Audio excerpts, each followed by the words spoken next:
and she said my house is shaking and it's roaring downstairs.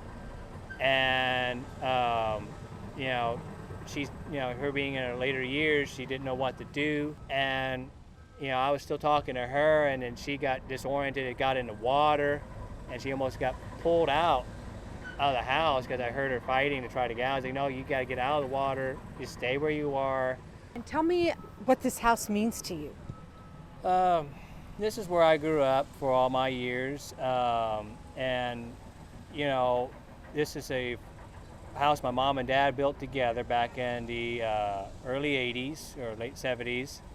And overall, there's a lot of childhood memories here because, there's a creek right behind us, go out there, go fishing, and, had a bunch of farm animals here and there. And I knew that I heard about the flood, and we got my mother out on Saturday, and it was at 3 in the morning, and my wife woke up around 3, and she had an inkling to check Facebook, and saw there was an evacuation order from Big Sandy. And he said, "Go, you got to," woke me up and said, "Uncle, you need to call your mom." And I called her, and she, was so out of it that she didn't call the police or anything. And she said my house is shaking and it's roaring downstairs. And, she's, her being in her later years, she didn't know what to do. So my wife called, 911 while talking with dispatch, and dispatch talking to firemen, because they couldn't see her house because there's mobile homes in front of it. And I said, it's a red house, with a big gate up front. And, I was still talking to her, and then she got disoriented. It got in the water, and she almost got pulled out of the house because I heard her fighting to try to get out. I was like, no, you got to get out of the water. You stay where you are. And, we were doing a 5-way phone call, just talking with the firemen and trying to get her out. And they got her out by boat with 6 feet of water on the first floor behind us. This house is on pier and beam. So, it's easily 10 foot of water or so from the ground where it used to be. And the backside of the house, there used to be a tree right there, and it tore out the whole back of the deck. And I don't know how those firemen got her out, but they did. And we're grateful for that. And that was at 3:30 in the morning. And so I knew, once I picked her up on that morning on 6 and got her into a hotel, and just hearing her story, and that I knew on Sunday, whatever image I had of a childhood home was going to be completely overwritten.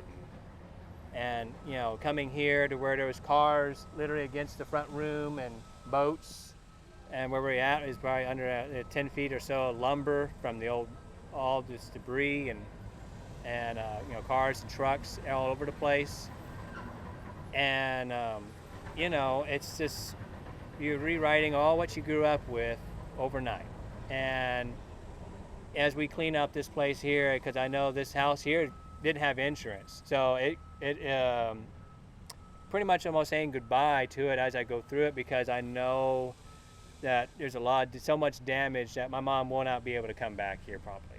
And most likely, just the fact of amount of things that happened to this home. 6 foot of water coming across and just blowing out all the windows. And I'm just so thankful that she didn't get pulled out into the stream of water. And you're getting help and trying to just get access to your house. Yeah, so Cajun Navy came out day one, and all these volunteers, and we're so thankful and grateful that we were able to get assistance.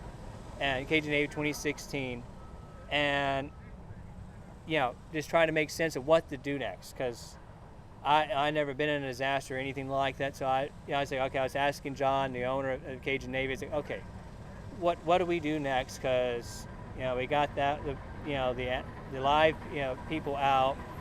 We were still pulling out other animals here and there that were caught up in the water who were still alive. So we had to go get volunteers from other agencies like Feral Life to collect cats, and some other dog rescues. And it was just a group of people. All these volunteers from all around were able to help establish some order in this community. And we're just so grateful of having the blessing of these individuals to come out and to give us assistance, especially during these times. I know.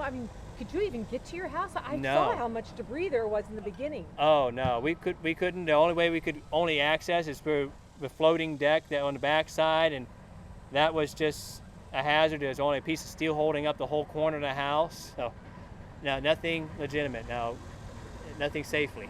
What do you do now?